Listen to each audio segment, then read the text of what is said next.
The girl left school and disappeared without a trace. From the first hours of the investigation, the police found out several disturbing details, but then everything became even more confusing. It took them several months to figure out this case, but no one could have foreseen such a shocking ending. Tori Stafford was born on July 15, 2000 in Woodstock, Canada. The girl's parents divorced shortly after her birth, and she and her older brother Darren remained to live with their mother. Their father continued to take part in their lives, and they saw each other periodically.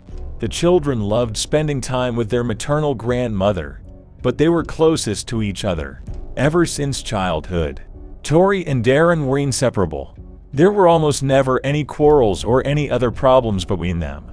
Even though he was only 3 years older, Darren always tried to look out for her. In April 2009, when Tori was 8 years old, they moved to a new home. It had the advantage of being just a few minutes' walk from the school where he and his brother attended. After finishing school, Darren had to wait for his sister. On April 8, Darren left school before his sister and decided to go see his friend, who lived literally across the street. After that, he planned to come back, pick up Tori, and go home. The boy came back to school about 10 minutes later, but his sister was nowhere to be found.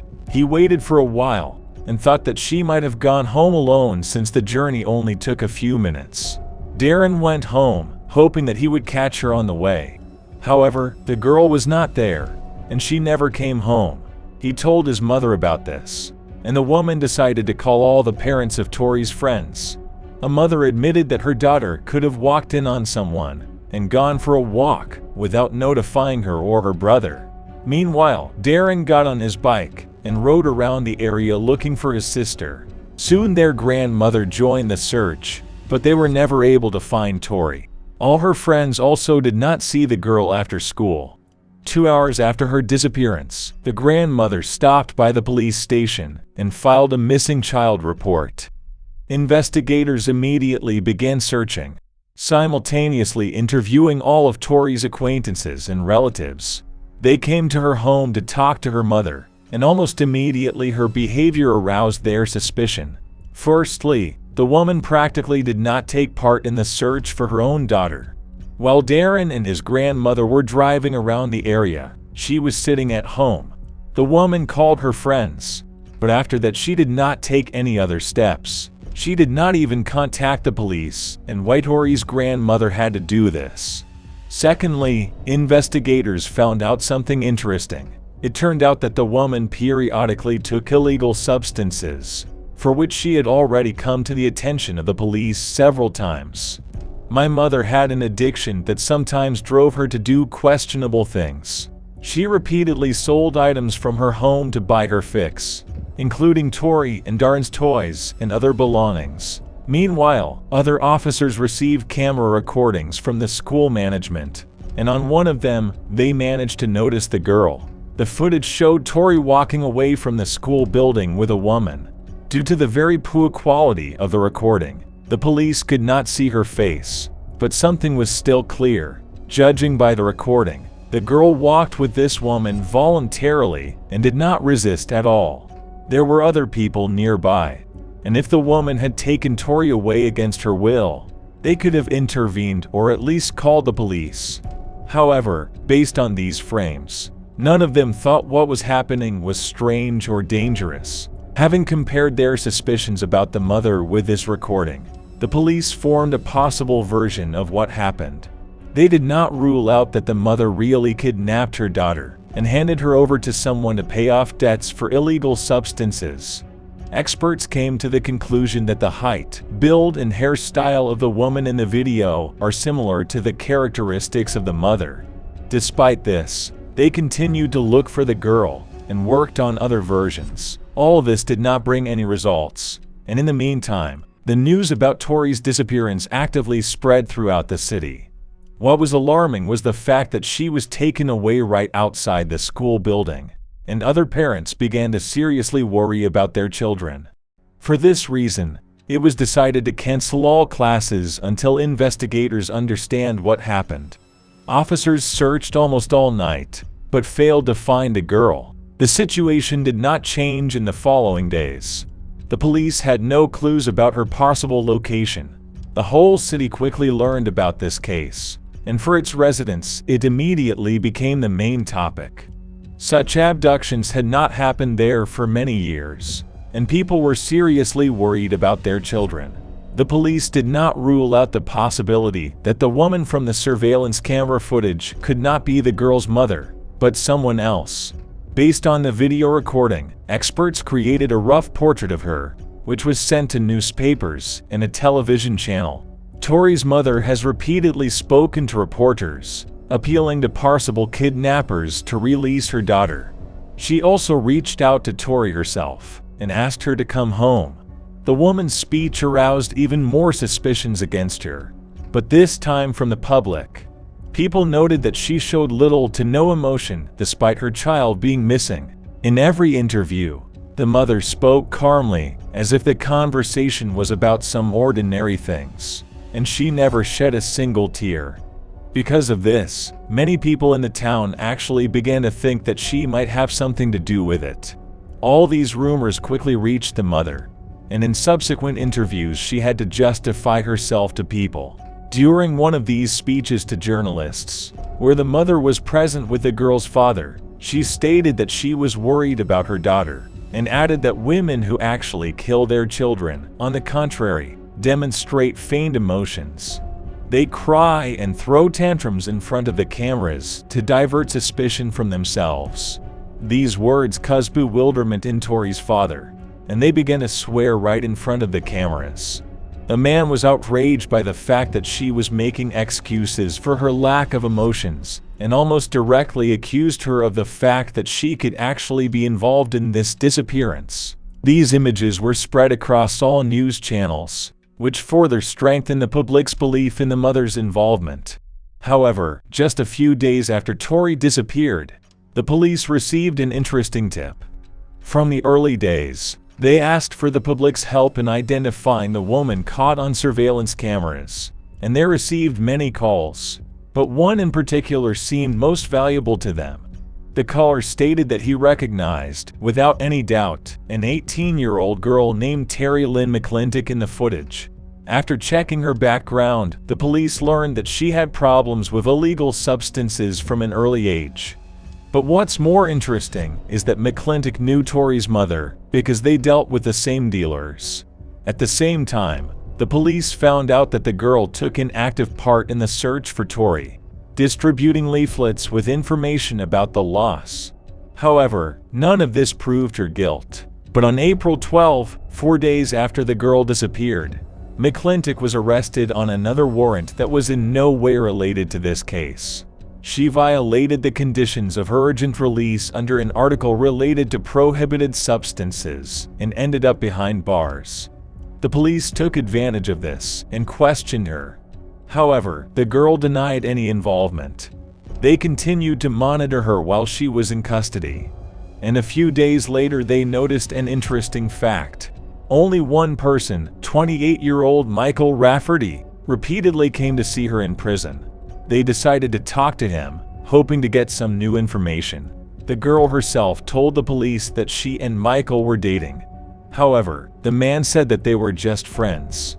When he was shown the CCTV footage, he admitted that McClintock had a similar long, white, long jacket, but he was not at all sure that it was she in the footage. As a result, the police were again left with nothing. The girl remained in the cell on other charges, and the detectives continued to search for Tori and some other clues. A missing girl's grandmother has offered a $10,000 reward for any information. Concerned residents of the city continued to distribute leaflets and tried in every possible way to help find her. Despite this, there was absolutely no progress in this matter for several weeks. But almost a month and a half after the girl disappeared, something unexpected happened. McClintock contacted detectives through prison authorities and said she wanted to tell them something about Tori's disappearance. Investigators immediately came to question her, and her story truly shocked them. According to the girl, on the morning of April 8, an unusual conversation began between her and Michael. At first, The conversation, supposedly as a joke, turned to kidnapping some girl, and Michael began to tell her that she did not have the courage to do such a thing. McClintock did not like this and began to prove to him that she was capable of doing something similar. Then Michael asked to prove it. He said that if she really wasn't afraid to do something like that, then she should do it today. And the girl agreed. In the afternoon, she came to the school where Tori studied and began to wait. According to her, she did not have the goal of kidnapping her, but she simply looked out for a suitable victim. The girl chose her for the reason that she left school first, and there was no one next to her. Approaching the girl, she started talking to her and said that she had a Shih Tzu dog in her car. It is noteworthy that Tori also had a dog of this breed at home. It's not clear if this was an uncanny coincidence or if McClintock knew this because she knew her mother. The girl became interested and wanted to look, after which she walked to the car with McClintock. However, there was no dog there.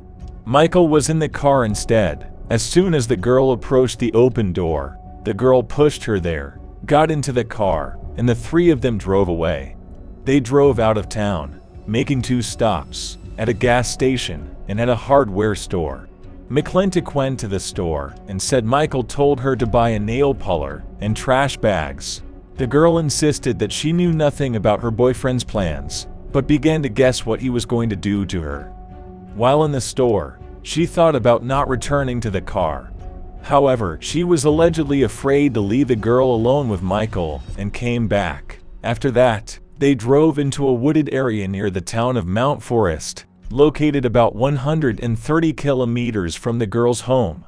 Further, according to McClintock, Michael pulled the girl out of the car, began beating her, and subjected her to violence. The girl said she couldn't bear to watch it, so she decided to go for a walk. After some time, the man killed Tori, hid her body, and they went home. Throughout the story, McClintock repeated that she did not know about Michael's plans to kill her, and said that she would never have taken such a step if she had known about it in advance. Of course, the detectives did not believe her. In their opinion, the girl structured her story in such a way as to shift the blame as much as possible from herself and avoid responsibility, which would have been impossible in any case. However, her version of what happened was enough to bring Michael in for questioning. At first, the detectives kept McClintock's story quiet and simply asked him if he had anything to do with Tori's murder. They continued to put pressure on him, and the man's behavior changed before our eyes. At first, he calmly answered the questions, but with every minute Michael became more and more nervous. It was clear from his voice that he was ready to cry, but the man continued to deny his involvement. Then the detectives told him about McClintock's confession, and Michael became even more nervous. He still did not admit guilt, but it was clear from his voice that he was close to panic. The man said that he did not want to go to prison for the rest of his life, because it would ruin his life, and repeated that McClintock made it all up. Then the detectives decided to put even more pressure on him, and brought the girl into the same room for interrogation. They asked the man to repeat to her face that she had lied, and Michael's behavior changed again. At first, he simply remained silent and looked at the floor, but then, almost in a whisper, he still called her a liar. Even though the police still had no physical evidence, they decided to arrest Michael. On May 20, he was charged with first-degree murder. McClintock was also charged with assisting in the murder, but after 8 days she was charged with more severe charges, also of murder. Detectives believed they had a good chance of securing a conviction in court, but they still had not found a victim's body. McClintock agreed to help with this, and drew them a rough map of the area where they left Tori. The search continued for several more months, and on July 19, investigators finally found her body. Medical experts were unable to confirm for sure that the victim had been assaulted. However, they determined that the cause of death was multiple blows from a heavy object. Shortly before the trial, another unexpected turn awaited the detectives. McClintock suddenly changed the original version of events and far from in her favor. She stated that she actually went for a walk while Michael was assaulting the victim. But then she returned and struck the victim herself, from which she died. Thus, the girl admitted that she was not only an accomplice to this crime, but was also the actual killer. It was decided to hold the trials of Michael and McClintock separately. The girl fully admitted her guilt, but the man still insisted on his innocence. During the trial, his lawyers told their version of what happened. The kidnapping and murder were originally planned and executed by the girl, and Michael had nothing to do with it. He just went with her in the car for company and did not take any part in what was happening. In other words, he watched McClintock kidnap and kill his victim, but he didn't react at all. At the same time, the prosecution presented footage from an ATM camera located next to a building materials store, where they stopped on the way to the murder scene. Michael caught this recording while withdrawing cash there. Apparently, his girlfriend was still in the car at the time. Considering that McClintock admitted that the girl died at her hands, she was quickly sentenced. She received a life sentence with parole eligibility after 25 years. Michael's trial lasted several months, and in May 2019 he was found guilty. The man also received a life sentence with the same possibility of parole. His girlfriend, who had already received her sentence, agreed to act as a witness, telling the court all the details of what happened. But the story didn't end there. In 2018, after 6 years in prison, McClintock was transferred from prison to a secure recreation center. This news caused a storm of indignation across Canada, since the institution is more of a medical boarding house than a place for holding brutal killers. He transfers prisoners there who have committed minor non-violent crimes. They are free to move around the entire territory and do whatever they want, according to the rules of the institution. Such people are not even called prisoners, but residents. Their everyday life consists of horse riding, drawing, learning various professions, and other activities. Residents are watched over by guards, most of whom don't even have weapons. Moreover, there are also no reliable high fences. Other prisoners were also not happy that a dangerous murderer had been transferred to them. Moreover, the head of the institution himself was against this decision, but he could not influence who was transferred to them. The wave of indignation was so strong that the authorities had to reconsider their decision. A little more than a month later, they agreed to transfer the girl back to the maximum security prison, where she remains to this day. As for Michael, he tried to challenge his conviction, but it didn't work out. Something else interesting happened in 2021. His relatives accused the man of driving his own mother to death. According to them, Michael regularly asked her for money to make various purchases from other prisoners. He told her that he could be killed if she did not get these amounts. And for several years, the woman transferred money to people outside who were associated with these prisoners. As a result, the woman spent about $30,000, which is why she could barely make ends meet. For all that, she was constantly nervous until she had a heart attack. She passed away at the age of 60, and now all her relatives blame Michael for it. With all this, the man was transferred to a prison with a milder regime, which caused even more indignation among both relatives and Tori's family. The victim's brother said in an interview that after the loss of his sister, his life lost all meaning, and he was left completely alone in this world. Despite the fact that 14 years have passed since then, he still cannot recover from this tragedy.